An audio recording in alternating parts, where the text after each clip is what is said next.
Él eligió a la limpiadora como madre, y cambió todo. Sí, así como lo oyes.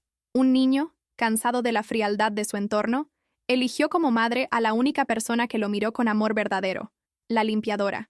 Pero detrás de esa elección hay una historia tan intensa, tan desgarradora, que no podrás quedarte indiferente. No es un cuento de hadas. Es una historia marcada por traiciones, chantajes, secretos de familia y un pasado que nadie se atrevía a mencionar. Una joven forzada a casarse por dinero, un hijo robado, un hermano ciego perdido en el sistema y un niño inocente que encontró en los brazos de una mujer humilde todo lo que su familia jamás le dio. ¿Estás listo para sentir cada palabra? ¿Para dejar que esta historia te atraviese el alma? Porque no se trata solo de mirar, se trata de recordar que el amor más puro nace en los lugares más inesperados, y que a veces la mayor transformación viene de quien fue más despreciado. Quédate hasta el final, porque esta historia te va a romper por dentro, y después te va a levantar. Esta historia que voy a contar es mía, y aunque aún me cuesta decirlo, hoy decido hablar, porque guardar silencio ya no me hace bien. Me llamo Camila, y durante años fui la sombra dentro de una mansión que nunca fue mía. Era empleada doméstica, sí, pero también era una mujer con sueños rotos, cicatrices viejas y un corazón que no dejaba de sangrar. Lo que nadie sabía era que detrás del uniforme y la sonrisa forzada, yo escondía un secreto tan grande que me quitaba el aire cada noche. Mi padre, el único que quedaba de mi familia, me traicionó de una forma que todavía me duele explicar. Todo comenzó cuando él apareció de la nada, después de años sin dar señales de vida. Me miró como si no hubiera pasado nada, y con una voz fría me dijo: «Te vas a casar con señor Eduardo. Es lo mejor para los negocios».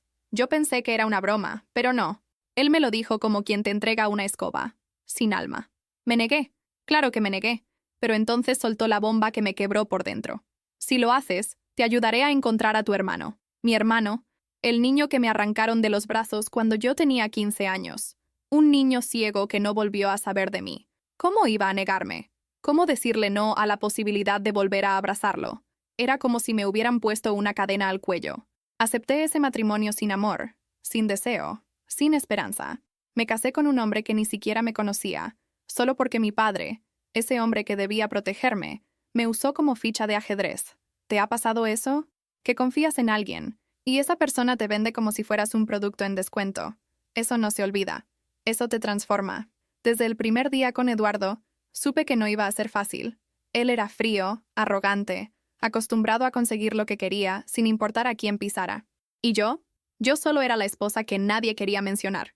Su familia me miraba como si yo fuera una ladrona, una intrusa, una vergüenza. Me sentía como una planta decorativa, de esas que están solo para adornar y que nadie riega. Pero yo me tragaba todo, porque en el fondo, seguía aferrada a la promesa de volver a ver a mi hermano. Esa promesa me mantenía viva. A veces me pregunto cuántas mujeres allá afuera han vivido algo parecido. ¿Cuántas se casaron por presión, por miedo o por chantaje emocional? Porque el dolor no siempre es físico. A veces te duele el alma, te duele respirar, y eso nadie lo ve. Yo lloraba en silencio todas las noches, y al otro día tenía que limpiar baños y sonreír como si nada. Porque así es la vida cuando eres invisible para los demás. Pero dentro de mí, algo comenzó a despertarse. Una semilla de coraje, de resistencia. Las cosas se complicaron aún más cuando descubrí que mi padre no solo me había vendido a Eduardo, también había mentido. Él no tenía idea de dónde estaba mi hermano. Fue todo una manipulación para controlarme. Quise gritar, quise romper todo a mi alrededor. Me sentí estafada, traicionada, usada. Ese día lloré como una niña, en el baño de la casa que ahora era mi cárcel. Pero fue ahí, en medio del dolor, que empecé a cambiar. Porque a veces, cuando tocas fondo, descubres que también puedes empujar hacia arriba. A Eduardo no le importaba lo que yo sentía. Para él, yo era una obligación, una firma en un contrato. Pero había algo que él no sabía. Yo no iba a quedarme callada para siempre. Empecé a escribir en un cuaderno todo lo que sentía.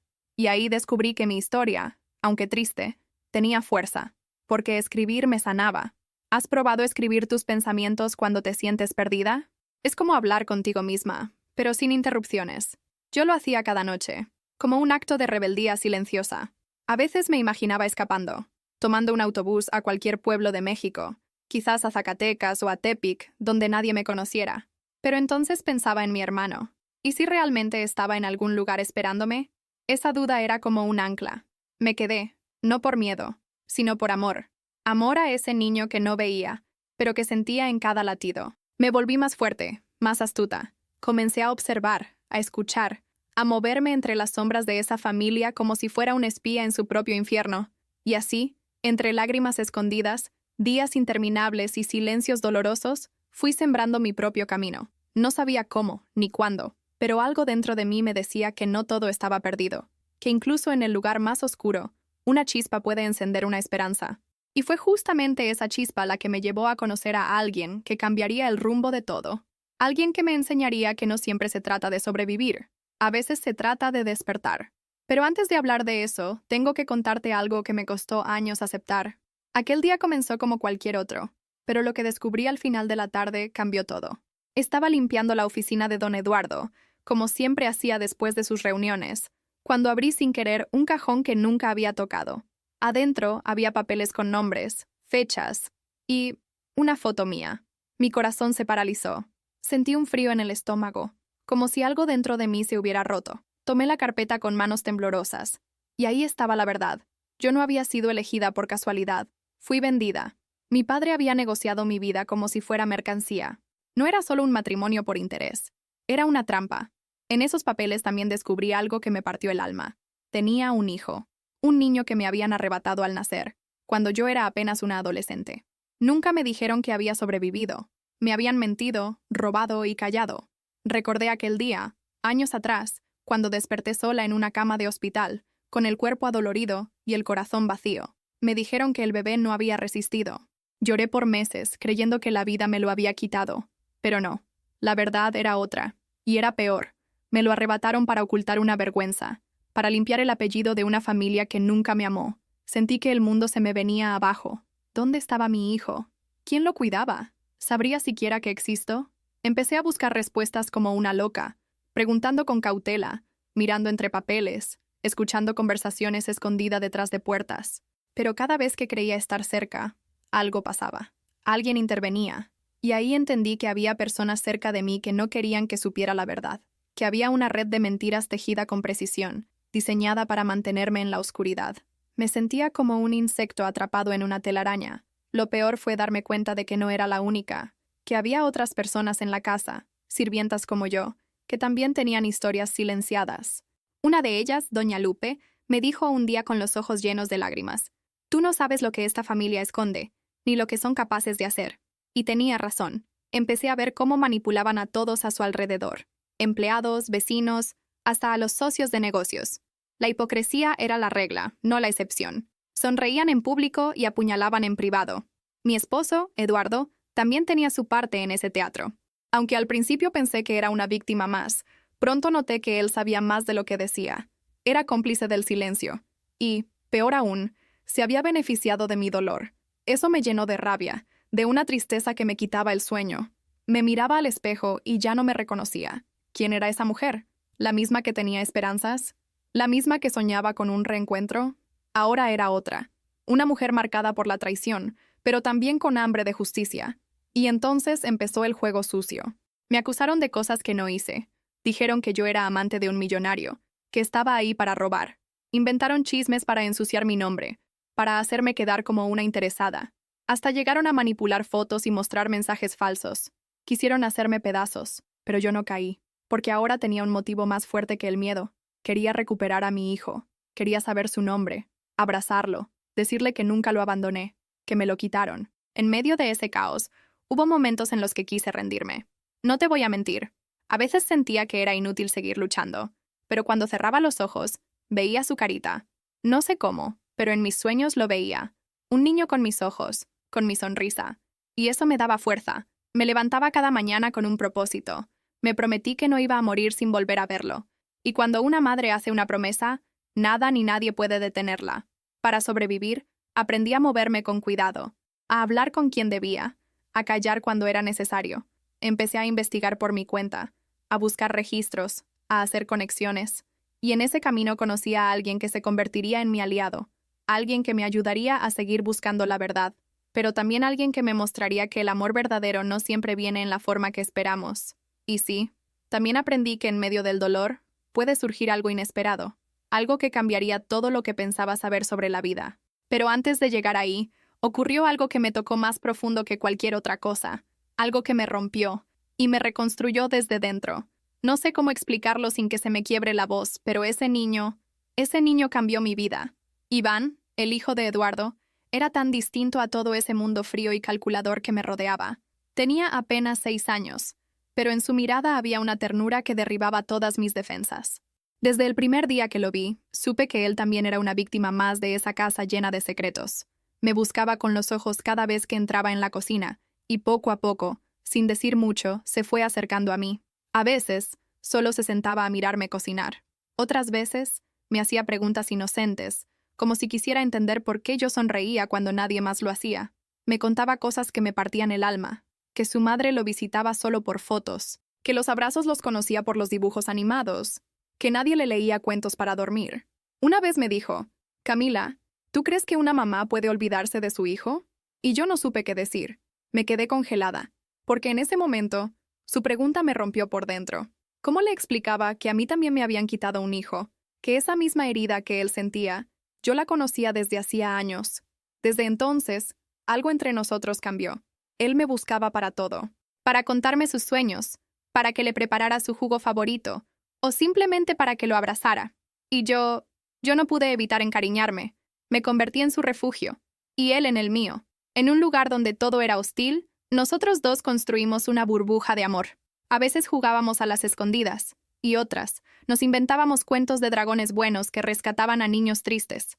Yo lo abrazaba fuerte, y me decía, tú sí hueles a mamá.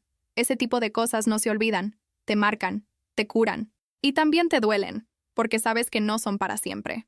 Sabes que esa conexión tan pura puede ser arrancada en cualquier momento, pero aún así, lo vivíamos intensamente, como si supiéramos que cada minuto valía oro. Empecé a cuidarlo más allá de mis deberes, no por obligación, sino por amor. Me preocupaba por sus tareas, por sus comidas, por sus pesadillas. Una noche se despertó gritando, temblando. Fui corriendo a su cuarto y lo abracé hasta que se durmió en mis brazos. Y ahí, en esa oscuridad, me hice otra promesa. Aunque no fuera mi hijo de sangre, nunca iba a dejar que lo lastimaran, porque el amor no se mide por la sangre. Se mide por los actos, por la entrega, por el corazón, y él ya vivía en el mío. Lo más irónico fue que, mientras más tiempo pasaba con Iván, más comenzaba a sospechar. A veces me miraba con una intensidad que me asustaba. Me decía que soñaba conmigo antes de conocerme, que mi voz le parecía conocida. Yo pensaba que eran cosas de niños, imaginación pura. Pero dentro de mí, algo se movía. Algo me decía que ese niño tenía un papel más profundo en mi historia, que no estaba ahí solo por casualidad, que quizá, solo quizá, la vida me lo había puesto en el camino por una razón más grande de la que yo podía entender en ese momento. Un día, mientras le cepillaba el cabello, me dijo algo que nunca olvidaré. Si tú fueras mi mamá, yo no querría a nadie más. Me quedé sin palabras. Las lágrimas me caían solas. No podía decirle que yo también soñaba con un hijo que me dijera eso, que cada noche le hablaba a la nada, pidiendo volver a abrazarlo. Pero con Iván era distinto. Era como si nuestros corazones se hubieran reconocido antes que nuestras mentes. Yo no sabía si eso era posible, pero lo sentía, y eso bastaba. Porque el amor verdadero no siempre necesita lógica, solo necesita presencia. Comenzaron los comentarios maliciosos. Las demás mujeres de la casa decían que yo quería robarme al niño, que me estaba aprovechando de su cariño, que me creía más de lo que era. Pero yo ya no escuchaba, porque cuando tienes algo tan puro en tus manos, no dejas que el veneno de otros lo contamine, solo lo proteges, lo resguardas. Iván y yo no teníamos un papel que dijera que éramos madre e hijo, pero teníamos algo más fuerte, un vínculo real, uno que ni las amenazas ni las envidias podían romper. A partir de entonces, cada decisión que tomaba, cada paso que daba, lo hacía pensando en él. Ya no estaba sola en mi lucha. No solo quería recuperar a mi hijo perdido, también quería proteger al niño que la vida me había regalado en medio del caos. Él me hizo volver a creer en la ternura, en la esperanza, en el amor que transforma. Me hizo fuerte, me hizo mamá, sin necesidad de sangre. Y esa fue la fuerza que me impulsó a ir más allá, a descubrir verdades que todavía estaban ocultas. Verdades que me llevarían a enfrentar el pasado de una forma que yo nunca imaginé, porque hay algo que aún no te he contado, y que cuando lo supe, me hizo arrodillarme del impacto. Nunca imaginé que el apellido de una familia pudiera pesar tanto. Yo, que venía de un pasado humilde, De una vida de silencios y cicatrices, me encontré atrapada en una guerra que no era mía, pero que me tragó como un remolino. Todo comenzó cuando la abuela de Eduardo falleció. La casa entera se vistió de negro, pero lo que realmente se respiraba era ambición. Desde el primer día, escuché susurros sobre testamentos, tierras y acciones. Y ahí supe que la verdadera pelea apenas comenzaba. Lo que esa familia quería no era llorar a su muerta, sino pelear por lo que ella dejó. El testamento fue una bomba. Resultó que una de las propiedades más valiosas, un rancho enorme en Sonora, pasaría a manos de quien tuviera la familia más consolidada y estable. Esa frase fue suficiente para que todos se volvieran contra mí. Empezaron a decir que mi matrimonio con Eduardo era una farsa, que yo estaba ahí solo por interés, que jamás podría representar una familia digna. Me dolió, porque aunque sí hubo chantaje, con el tiempo yo empecé a amar. No como lo pintan en las novelas, pero amar con respeto, con entrega. Y yo también tenía derecho a defender mi lugar. Las acusaciones no tardaron en llegar. Me llamaron oportunista, interesada, incluso insinuaron que me acostaba con otros hombres de dinero para asegurar mi posición. Una de ellas fue tan lejos que mostró una foto vieja mía abrazando a un amigo, diciendo que era mi amante. Eduardo, por supuesto, no me defendió. Solo me miró como si no me conociera. Me dolía más su silencio que cualquier insulto. Sentí que todo lo que había construido con esfuerzo se estaba desmoronando. Y peor aún, que Iván también lo estaba notando. Él me miraba con esos ojitos tristes, sin entender por qué su mundo se estaba llenando de odio. En ese ambiente tóxico, cada mirada era una puñalada. Me dejaron de hablar. Me prohibieron entrar a ciertas habitaciones. Las demás empleadas ya no me dirigían la palabra. Y yo aguantaba, porque no podía irme. No sin saber la verdad completa.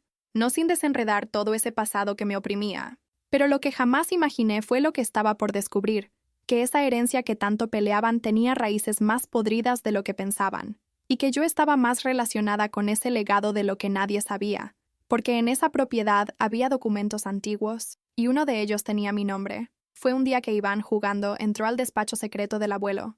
Estaba prohibido, pero el niño no lo sabía. Yo corrí detrás de él y al intentar sacarlo, tropecé con una caja de madera. Dentro había papeles amarillentos, con firmas, cartas y fotografías.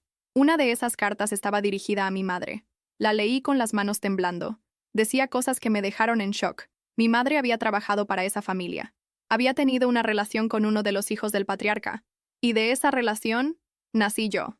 Es decir, yo también era parte de esa familia. Yo tenía sangre de ellos. Y eso lo cambiaba todo. El impacto fue tan grande que me faltó el aire. Me senté en el suelo, abrazando esa carta como si fuera un pedazo de mí que había estado perdido. Todo empezaba a tener sentido.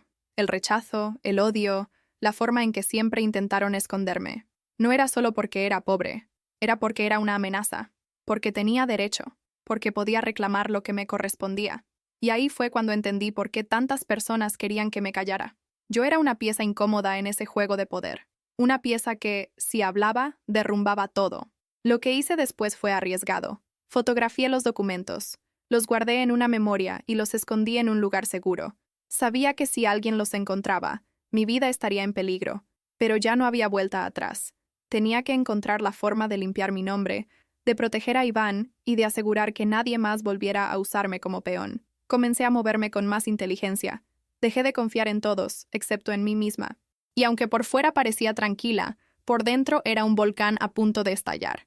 Y entonces llegó una visita inesperada. Un abogado, contratado por alguien que no quiso revelar su nombre, me entregó una citación judicial. Decía que había una disputa abierta por la herencia y que mi nombre estaba involucrado como heredera posible. No entendía nada. ¿Quién estaba detrás de eso? ¿Alguien me estaba ayudando en secreto? ¿O era otra trampa? Pero había algo que sí entendía. Tenía que prepararme. No solo para defenderme, sino para enfrentar todo lo que venía. Porque detrás de esa herencia había más verdades escondidas. Verdades que cambiarían el rumbo de mi vida para siempre. Y justo cuando pensaba que nada más podía sorprenderme, ocurrió algo que no estaba en mis planes. Algo que vino del pasado y que me arrancó el alma de un golpe. Era una tarde nublada, de esas que te aprietan el pecho sin avisar. Había recibido una llamada anónima diciendo que fuera a un orfanato en las afueras de Guadalajara. Dudé, claro que sí. Pensé que era una trampa más, pero algo dentro de mí me dijo que fuera, que me arriesgara. Tomé un camión sin decirle a nadie, con los nervios hechos nudo y el corazón golpeando tan fuerte que sentía que se me salía del pecho. Al llegar, la señora de la recepción me miró con compasión y me dijo, «Pase». Él la está esperando. No entendí de quién hablaba, pero caminé por ese pasillo largo, con las manos sudadas y los ojos llenos de recuerdos. Cuando entré a ese cuarto pequeño, lo vi, sentado junto a la ventana, con un bastón blanco a su lado y una sonrisa tímida. Era él, Alejandro, mi hermano, el mismo que me arrancaron cuando tenía apenas 7 años, el mismo con el que jugaba a esconderme debajo de la mesa, el mismo que no veía, pero que siempre me encontraba con su voz. Lo reconocí en segundos. Su forma de mover la cabeza, su risa suave, todo estaba ahí. Lloré sin poder contenerme. Me arrodillé frente a él y le susurré: «Soy yo, Cami, soy tu hermana». Y él, sin dudar, abrió los brazos como si nunca me hubiera dejado de esperar. Nos abrazamos durante minutos eternos. Él lloraba, yo lloraba. Los dos éramos dos niños heridos reencontrándose en cuerpos adultos. Me dijo que siempre supo que tenía una hermana, que escuchaba su nombre en sueños, que sentía que algún día volveríamos a estar juntos. Yo no entendía cómo la vida pudo separarnos así, ni cómo nadie le contó la verdad. Estuvo en ese orfanato desde los 8 años, sin visitas, sin cartas, sin familia, ciego, solo, y aún así lleno de esperanza. Yo lo abracé tan fuerte que creo que en ese momento todas mis heridas comenzaron a cerrarse. Hablamos por horas. Le conté mi vida. Él me contó la suya. Me dijo que había aprendido a leer en braille, que le gustaba la música, que soñaba con tocar el piano. Me mostró un cuaderno donde escribía canciones, y ahí entendí que, aunque lo alejaron de mí, nadie pudo arrancarle su luz. Alejandro era luz. Era todo lo bueno que me quedaba del pasado. Me preguntó si yo tenía hijos, si era feliz. No pude mentirle. Le dije que no sabía dónde estaba mi hijo, que me lo quitaron, y él me tomó la mano y me dijo: «Lo vas a encontrar, lo sé, porque tú no eres de las que se rinden». Le prometí que lo sacaría de ahí, que nunca más volvería a estar solo, pero también le conté que nuestras vidas estaban enredadas en un juego de poder, dinero y mentiras, que su nombre no podía salir todavía, que tenía que protegerlo, al menos por un tiempo. Él entendió.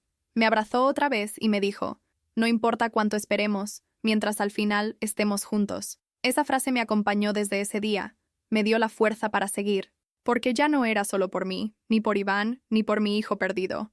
Ahora también era por Alejandro, por su libertad, por su derecho a tener una familia. Volví a casa con el alma en llamas. Tenía que actuar con cuidado. No podía dejar pistas. Si descubrían que había encontrado a mi hermano, podrían hacerle daño. Guardé cada detalle en mi corazón. Pero en la noche, cuando Iván se acercó a mí con su sonrisa, sentí que todo tenía sentido, que estaba en el camino correcto. Y aunque todavía no tenía todas las respuestas, ya no estaba sola. Ya éramos 3. 3 corazones rotos buscando reconstruir su historia. 3 vidas entrelazadas por el dolor, pero unidas por algo más fuerte: el amor. Alejandro me dejó algo más ese día. Un sobre. Dentro, una hoja doblada. Era un resultado de prueba de ADN. Confirmaba que él y yo éramos hermanos. Pero había otra línea, otro nombre. El nombre de un menor compatible conmigo. Mi mente se congeló. ¿Y si ese niño era mi hijo? ¿Y si había estado más cerca de lo que imaginaba?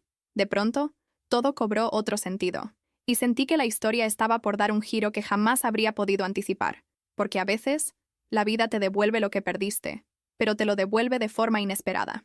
Esa noche no dormí. Le recé a Dios como hacía años no lo hacía. Le pedí claridad, protección y, sobre todo, tiempo. Tiempo para encontrar la verdad, para reunir las piezas de este rompecabezas doloroso, para recuperar a mi hijo, proteger a Iván y cuidar a Alejandro. Pensé en todas las madres que luchan por sus hijos, en todas las hermanas que buscan a sus hermanos desaparecidos. Yo era una de ellas, y aunque no tenía mucho, tenía lo más importante: la determinación de no rendirme jamás, de seguir hasta el final. Y justo cuando creí que lo había visto todo, descubrí que la lucha apenas comenzaba. No sé si alguna vez te ha pasado, pero hay momentos en los que la vida te lanza al centro de una guerra sin preguntarte si quieres pelear. Así me sentí cuando descubrí que detrás de toda esa lucha por herencias y títulos existía un terreno, uno que escondía algo que todos querían: oro. Sí, oro. Pero no era solo eso. Esa tierra, ubicada en un rincón aislado de Chihuahua, también significaba poder, influencia, dinero sucio. La familia de Eduardo estaba dispuesta a todo por quedarse con ella. Absolutamente todo. Y yo, que solo quería recuperar a mi hermano y a mi hijo, me vi arrastrada a una batalla empresarial que no entendía, pero que me afectaba más de lo que imaginaba. Eduardo me dijo un día sin rodeos: Tenemos que ganar ese terreno. Si no, lo perderemos todo. Yo no sabía si hablaba de negocios o de orgullo, pero su mirada lo decía todo. Era más que un capricho. Era una obsesión. Pronto descubrí que había un leilão, una subasta pública en la que varios empresarios competirían. Y aunque oficialmente no tenía nada que ver conmigo, comencé a notar que mis decisiones personales eran usadas como moneda de cambio. Si yo aparecía en público como su esposa perfecta, él ganaba puntos. Si había rumores sobre mí, los inversionistas se alejaban. Me convertí en una ficha silenciosa, otra vez. Empezaron a llegar visitas a la casa. Hombres trajeados, mujeres con sonrisas falsas, todos hablando de porcentajes, licencias, contratos. Yo observaba desde lejos, sirviendo café, como si no existiera, pero escuchaba todo. Me di cuenta de que algunos querían traicionar a Eduardo, que había alianzas oscuras, acuerdos por debajo de la mesa, y que, sin saberlo, yo estaba en el medio. Porque uno de esos empresarios, un tal señor Ramírez, se me acercó y me dijo: «Tú vales más de lo que crees. Podrías ayudarme a sacarlo del juego». Me ofreció dinero, mucho, pero no era dinero lo que buscaba. Era justicia. Me sentí atrapada. Si aceptaba, traicionaba lo poco que quedaba de mi dignidad. Si no, ponía en riesgo a los que amaba. Y entonces recordé algo que mi hermano me dijo. La verdad no necesita aliados, solo necesita salir a la luz. Decidí grabar conversaciones, reunir documentos, seguir pistas. Me volví espía en mi propia casa. Descubrí que algunos de los terrenos eran comprados con dinero de paraísos fiscales, que se falsificaban firmas, que la mina ya estaba siendo explotada sin permiso, y que todo eso podía explotar en cualquier momento, literalmente y legalmente. Eduardo comenzó a sospechar. Se volvió más agresivo, más controlador.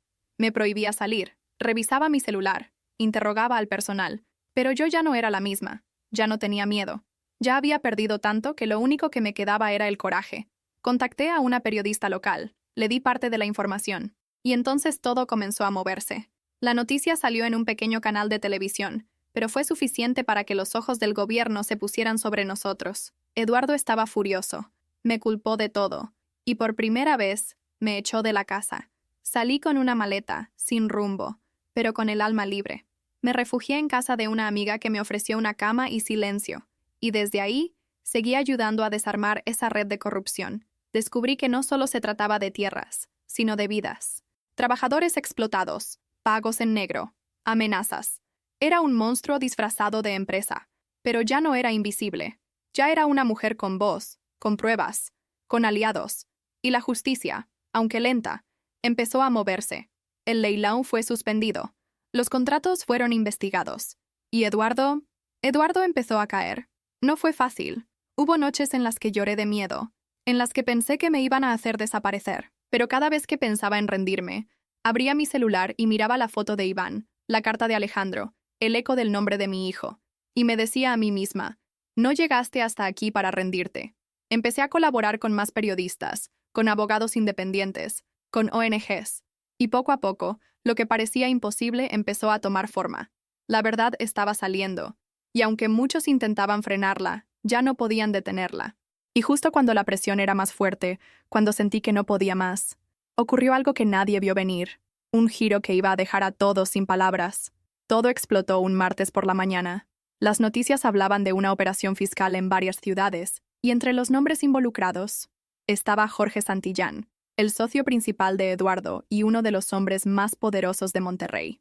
Yo lo conocía bien. Era el tipo que caminaba como si el mundo le debiera algo, que se burlaba de los pobres, que se refería a mí como la sirvienta con ínfulas de princesa.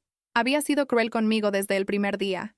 Se metía con mi ropa, con mi acento, con mi origen. Me miraba como si fuera un insecto. Pero ese día, su imperio se derrumbó. La policía fiscal encontró documentos falsificados, cuentas ocultas y pruebas de evasión multimillonaria. Jorge fue arrestado en su propia oficina, frente a sus empleados, con cámaras grabando todo. Y aunque no me alegra el dolor ajeno, debo admitir que ver a ese hombre humillado por fin fue como una caricia para mi alma herida, porque a veces la justicia tarda, pero llega, y cuando lo hace, no pregunta, solo actúa. Ese día, mientras todos hablaban del escándalo, yo estaba en casa, con el corazón temblando, no por miedo, sino porque por fin sentí que el universo empezaba a equilibrarse. Lo que nadie sabía es que muchas de las pruebas que provocaron su caída salieron de mis manos. Yo había reunido los documentos, las grabaciones, los testimonios de trabajadores explotados. Fui la pieza clave. La voz que antes nadie escuchaba ahora tenía eco. Las otras empleadas empezaron a mirarme distinto. Ya no era solo Camila, la esposa sin clase. Ahora era la mujer que se había enfrentado al monstruo. Y aunque no buscaba reconocimiento, eso me fortaleció. Porque entendí que una persona común, con la verdad en el corazón, puede hacer temblar a los poderosos. Eduardo, al ver la caída de Jorge, intentó alejarse de él. Declaró en público que no tenía nada que ver, que había sido engañado. Pero la gente ya no le creía. Las investigaciones llegaron hasta sus contratos. Su imagen se manchó. Y aunque no fue arrestado, perdió inversionistas, prestigio, socios. Se quedó solo.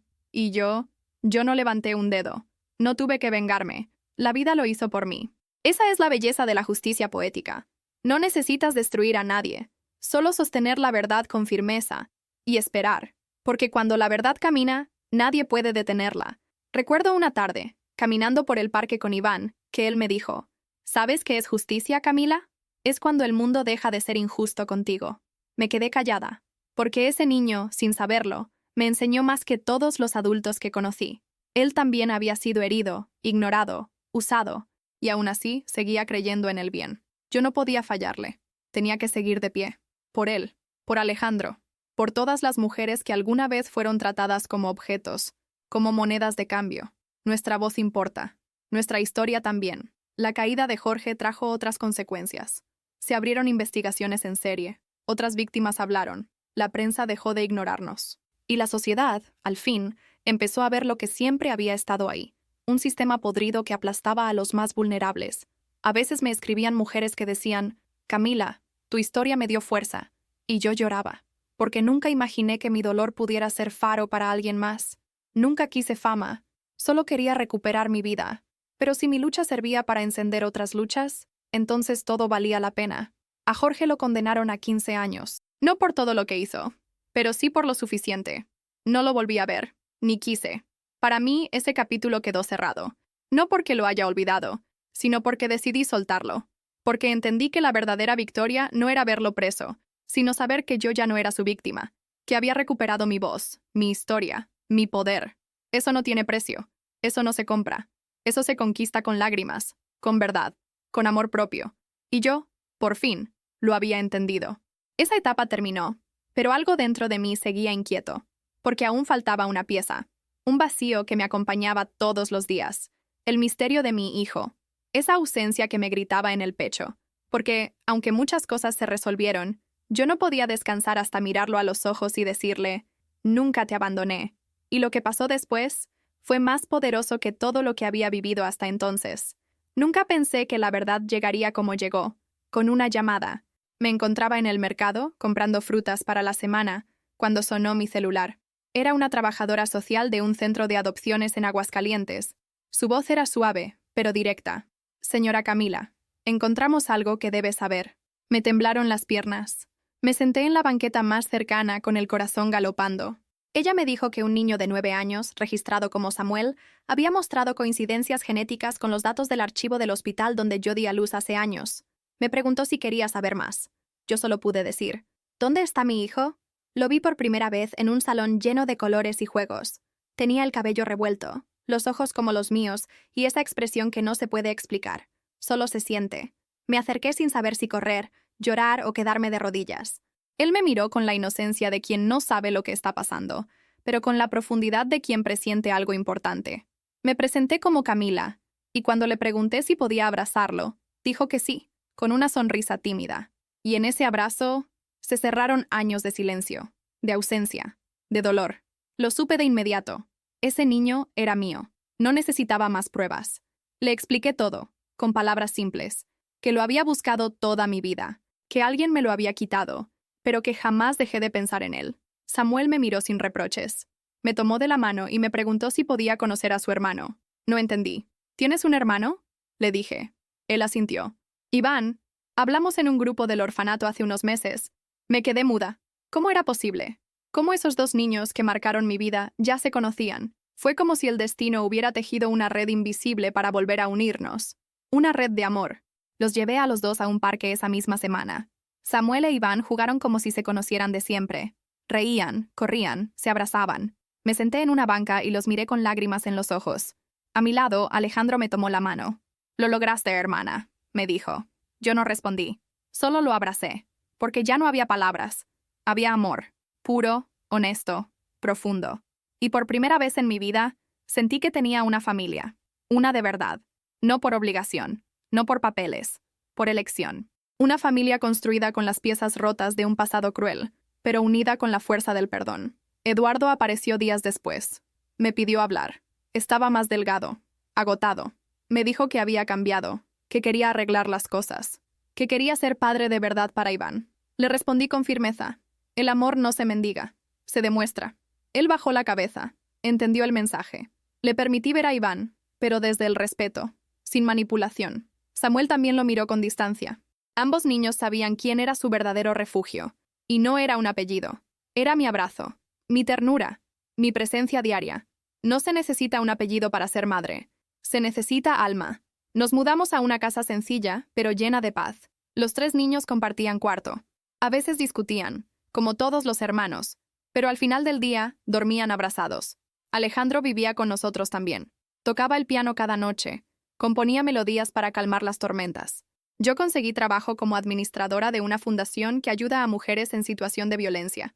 Me miraban como ejemplo, pero yo solo era una sobreviviente que decidió no rendirse. Y si mi historia podía ayudar a otras, entonces todo el dolor había valido la pena. Hoy me levanto cada mañana con el corazón lleno, hago desayuno para mis hijos, escucho la música de Alejandro, riego las plantas del patio. No necesito lujos. Tengo lo que siempre soñé, amor verdadero. A veces Samuel se sienta a mi lado y me dice, «Mamá, gracias por no dejar de buscarme». Y yo solo le acaricio el cabello y respondo, «Gracias por existir, hijo». Iván me regala dibujos de corazones. Alejandro me dedica canciones. No hay día que no agradezca haber sobrevivido. No hay noche que no le hable a Dios, agradecida por haberme devuelto todo, incluso lo que creía perdido. Mi historia no es perfecta. Está llena de cicatrices, pero cada una de ellas cuenta algo importante. Algo que puede ayudar a otros a no rendirse, a creer que sí es posible salir del dolor, que sí hay finales felices. No como los de las películas, sino como los de la vida real, construidos con lucha, paciencia y fe. Porque sí, se puede empezar de nuevo, se puede sanar, se puede amar otra vez, incluso cuando pensaste que ya no sabías cómo. Yo lo viví todo. Y aquí estoy, contándolo. Pero lo que realmente transformó mi vida fue entender que el amor no se impone, se construye, que la familia no siempre nace, a veces se elige, y que cuando se ama de verdad, no hay pasado que nos detenga. ¿Y tú? ¿Cuántas veces te han hecho sentir que no vales nada? ¿Cuántas veces te han usado, te han callado, te han roto? Y aún así te levantaste como pudo, Camila. Tal vez ahora mismo estás en medio de una tormenta. Tal vez sientes que nadie ve tu dolor, que todo está en tu contra. Pero escúchame bien, no estás sola. Tu historia aún no ha terminado. Y aunque no lo creas, lo que hoy parece tu final, puede ser justo el comienzo de tu verdadero renacer. La vida es dura, sí, pero el amor sincero, ese que no se compra ni se finge, tiene un poder que lo cambia todo. ¿Qué pasaría si eligieras amar como lo hizo esa limpiadora? ¿Y si dejaras de mirar tu pasado con vergüenza y comenzaras a verlo como tu fuerza? Hoy te invito a cuestionarte, a abrazar tus heridas y a creer que tú también puedes escribir un nuevo capítulo. Uno donde tú seas la protagonista, donde tú decidas a quién dejas entrar, qué cargas sueltas y qué amor construyes. ¿Te atreves a dejar de ser espectador y tomar las riendas de tu historia? Entonces suscríbete al canal, activa las notificaciones y acompáñame en más historias como esta, porque aquí sanamos, lloramos, aprendemos y renacemos juntos.